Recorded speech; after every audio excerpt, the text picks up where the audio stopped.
グラビアの恥ずかしポーズ3連発。結構楽しんでない？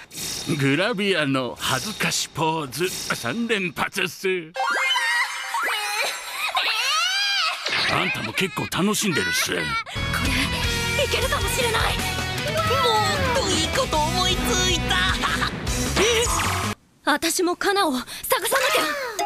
何足上げてんだお前。ハッピー。今はゼレフを追わなきゃ。ルシーさんごめんなさい。チビアとグレー様が一つに。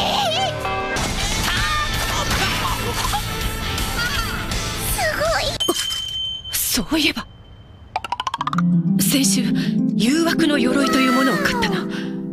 あれなら却下する。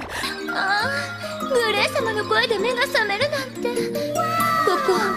どこの朝焼けのシーツの中？おい、緊急事態でしたのでご本人のみをお守りしました。ってことは、おい、その中でウェンディはキャーと申しております。さあ早くお召し物を。バラバラ一人ずつってことか。怖いの？そんなことはない。バラバラだ。はい、すみません。わお、ここかしら。ここが怪しい。